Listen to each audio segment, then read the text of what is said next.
I want to welcome everyone back to the channel, Real Natives. I appreciate those who have tuned in. I appreciate those who have subscribed. I appreciate those who leave a comment. I do appreciate those who leave a thumbs up. We are a small channel. We are growing. We will appreciate and we do appreciate your support. So if you can go ahead and like and subscribe, much appreciation. My next guest is coming to you all the way from Hopland, California. So go ahead, sister, introduce yourself, your name, your tribal affiliation, and as they would say in the Indian world, who are your people?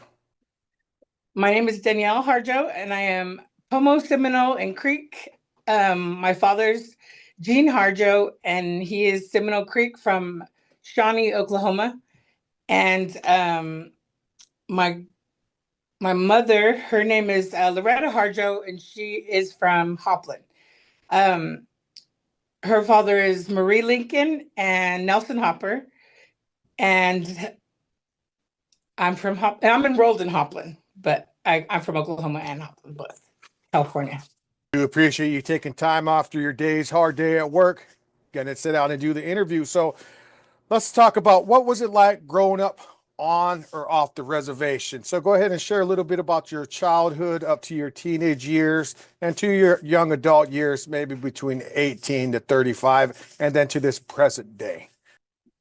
Well, I grew up in Sacramento. I did live in Hopland maybe a couple times, like a year off and on, throughout that time. But from what I can remember and recall, it was mostly Sacramento, just only visiting Hopland sometimes. I moved back to the res after my grandma passed away when I was 17. So I moved to Hopland when I was 17. Not growing up completely on the res, I was always in a hurry to try to get back to Sacramento, but I never could quite make it. But it didn't stop me from trying. So what was it like as a young Native girl growing up in Sacramento? Because Sacramento can be very, honestly, to me, Sacramento, it is rough over there. People don't realize how it is over there. How was it like being a young girl over there in Sacramento, growing up, and then a teenage girl growing up in our state capital? Okay, well, when I was a young girl, I had a good time. I think I'm a bippity boppity kind of person. If you're having a bad day, I can probably make you laugh and make you forget about your bad day. I think I've been like that my whole life. And so in high school, I there was a lot of gangs and a lot of separation, like from white people, like emo and, no natives. I didn't know any natives at all. I did see one girl. I went to Encina High School.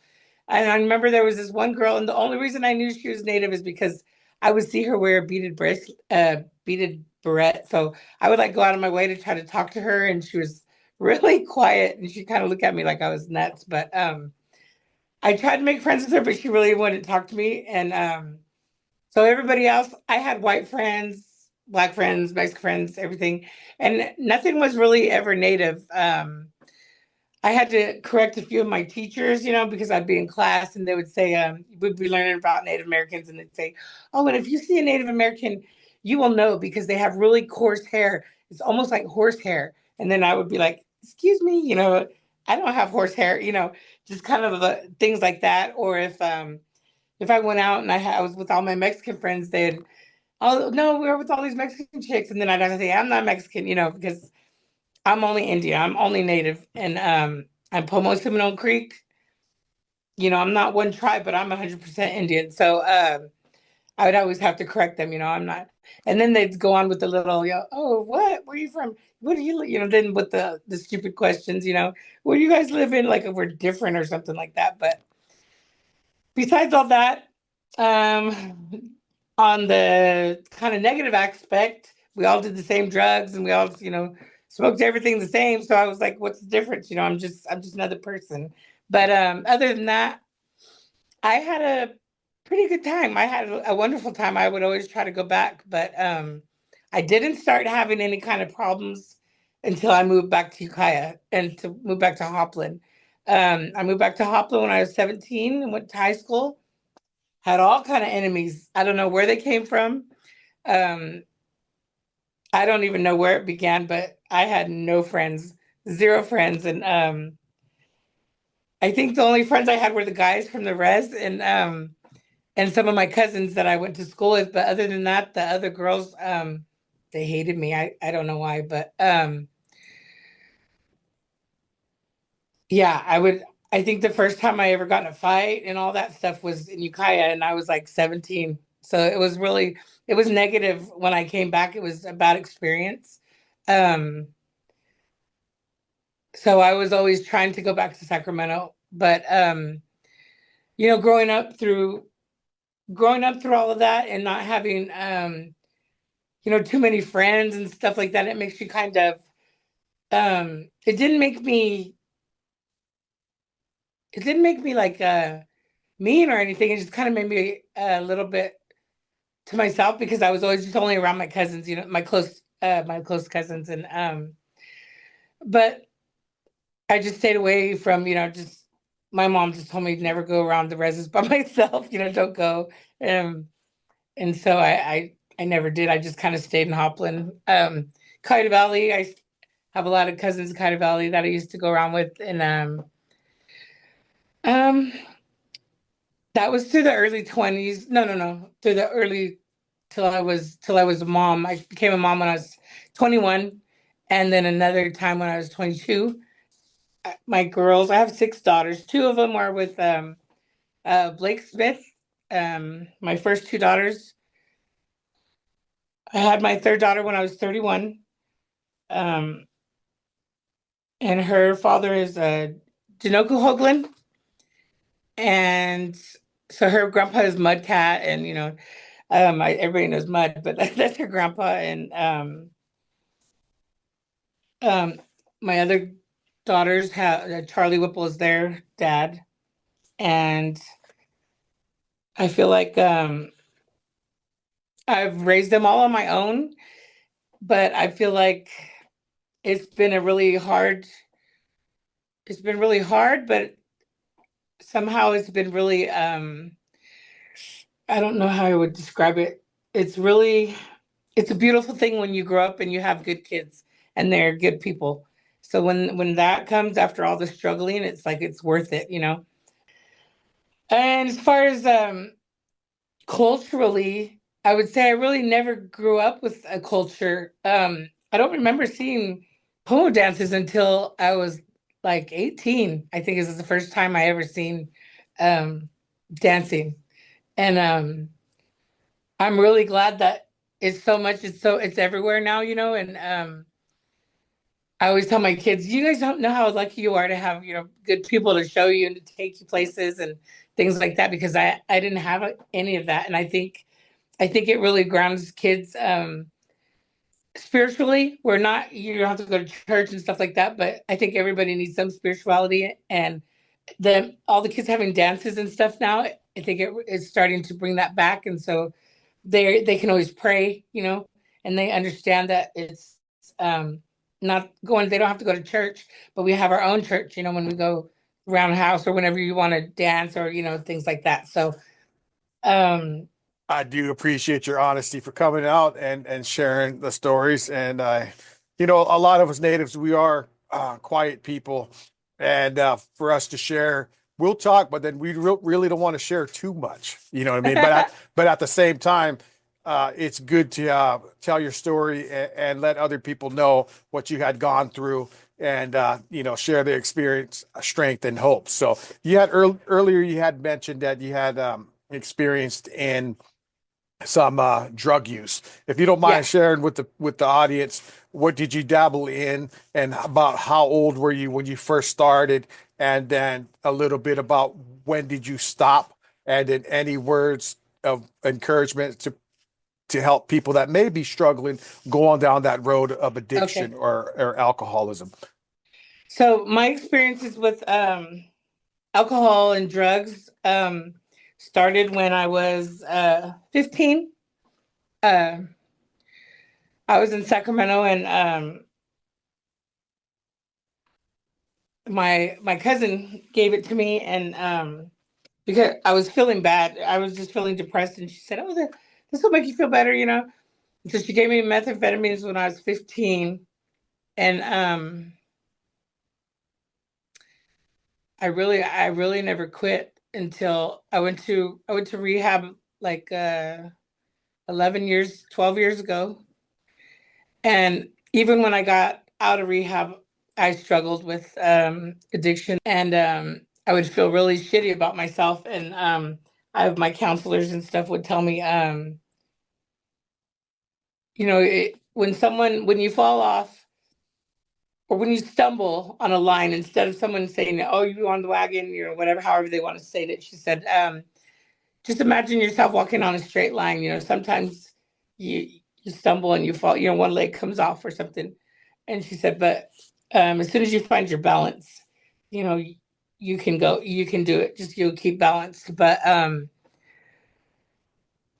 think the main thing was I never was really a drinker. I drank sometimes, probably got real drunk a few other times. Actually, I I drink probably once a year, twice a year. I'm just not. I've never really been into alcohol, but if the meth is really a big problem for me. I don't like it when I have people that I care about, my cousins and things like that, still hurting themselves, I guess. And I would just say the most thing I could say about it is just to keep looking forward and to always pray. Praying always helps. And if you can, I've never been one to tell people about I feel like most of my life, I feel like I'm being judged, by people, um, people saying things about me that's not true. Ever since I was young, I've had that happen. I think ever since I moved back, probably that was always something that people would talk about me a lot. And I got to a point where I would say, I don't really care, what people say about me or whatever.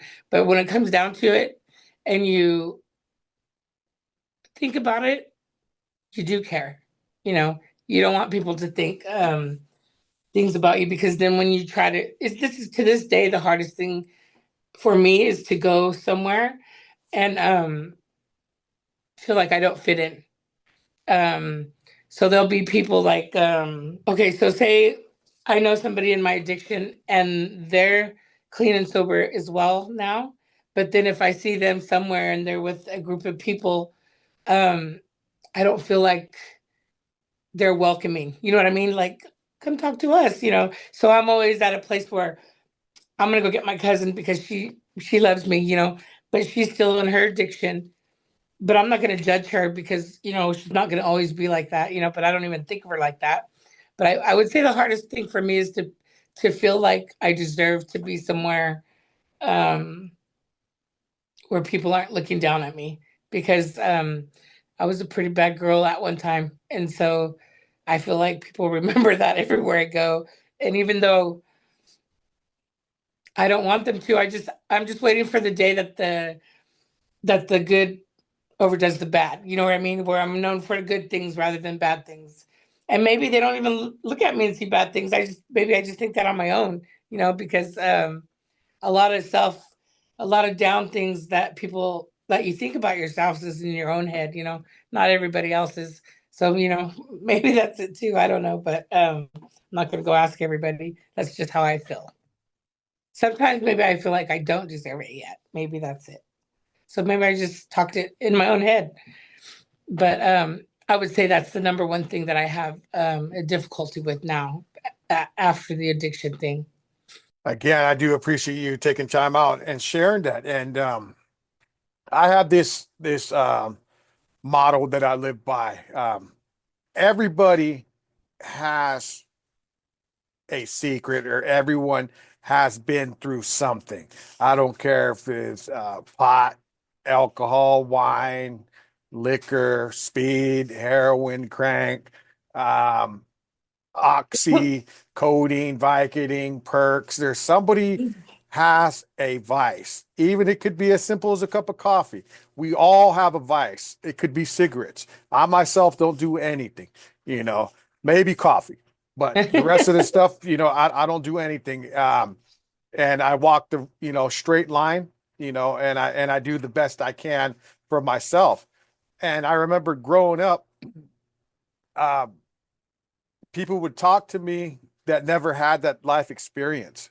So it's like, for example, with your situation, you can relate and speak to women and younger girls, teenagers that are struggling, and you could speak to them because you went through it.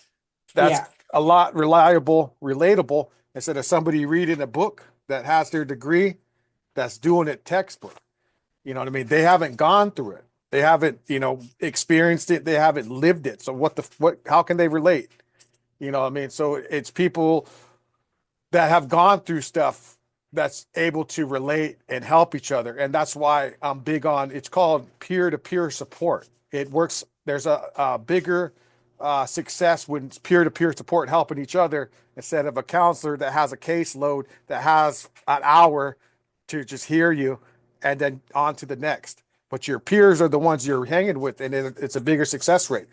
Let's go ahead and transition into some positive stuff here. So, what are you doing active in the Native community? I see you're at work. If you don't mind sharing with the crowd, what are you doing active to help your people? Oh, Okay, so so I've always wanted to get into like social work, to help people that been through things like similar to mine and stuff.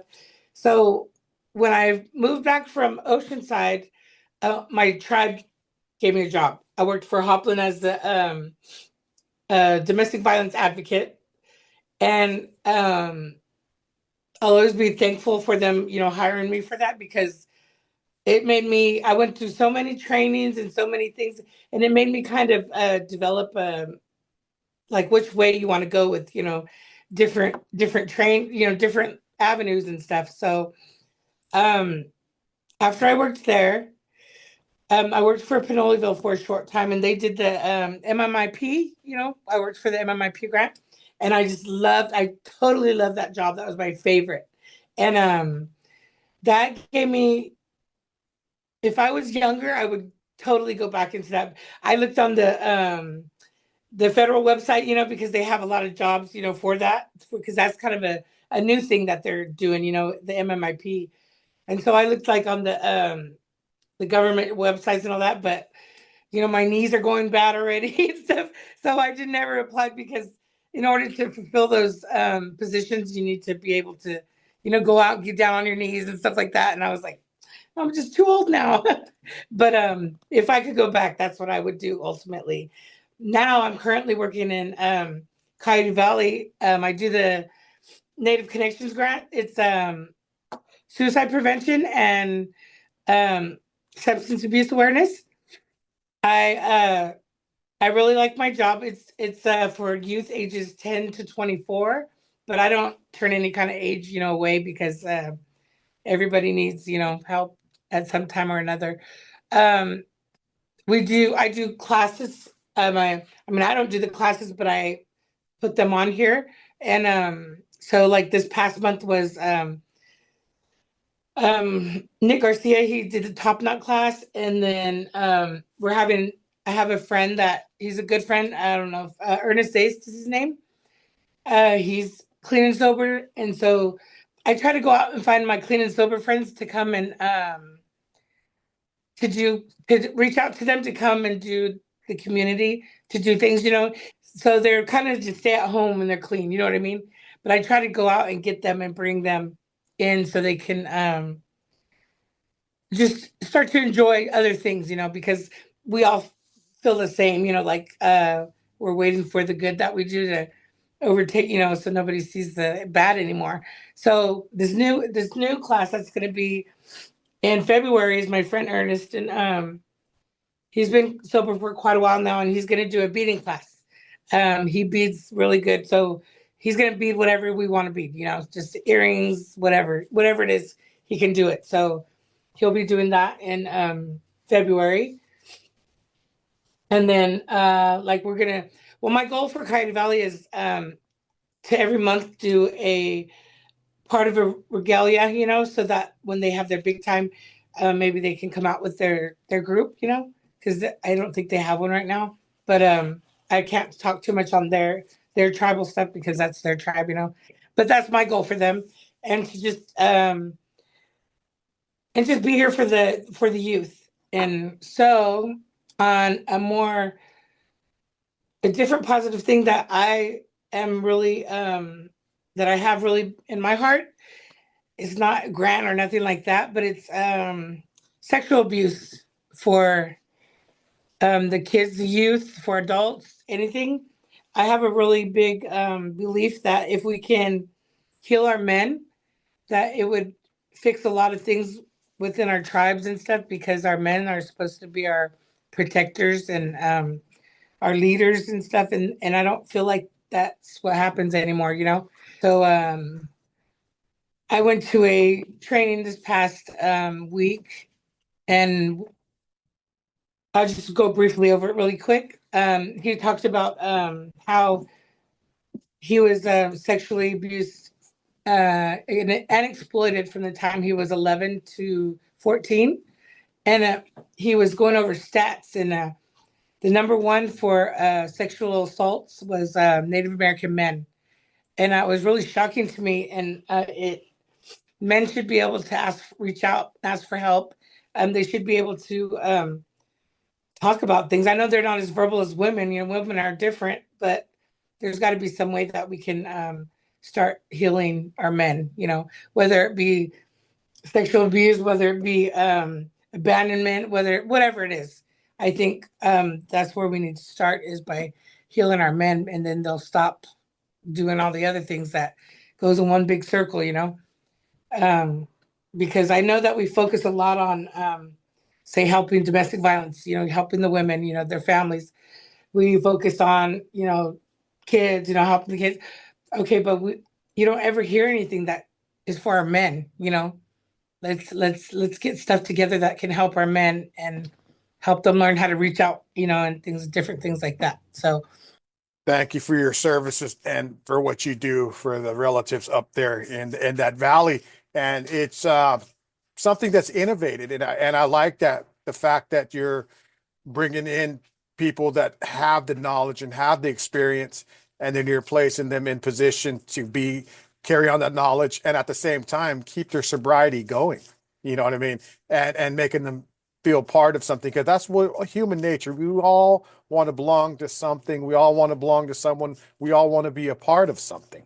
You know, and us Native Americans, we have a high rate of recovery, like the relatives up north say. Uh, Culture is prevention. You know what I mean? As long as you get back into the way, you're going to be okay. You know what I mean? It's just about taking it serious. But like, again, like I said, being innovative, and by including the people that have that knowledge, and giving them a place to in a position to feel good about themselves, because they should. We all should feel good about ourselves, carrying on the knowledge, and then being innovative and doing your thing up there, which is much appreciated. So I have two more questions for you.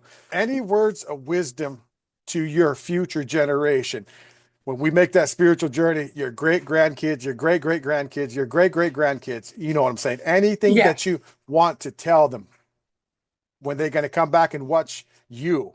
What do you want to say to them? I would just want them to know that they were brought to this world out of love, and that I'm there with them every step of the way, and they're never alone. Um, they're in my thoughts, they're in my prayers, um, and to take care of the earth. Take care of the earth, because that's very important, that Mother Earth is taken care of. And what I want to tell them, so many things. Just to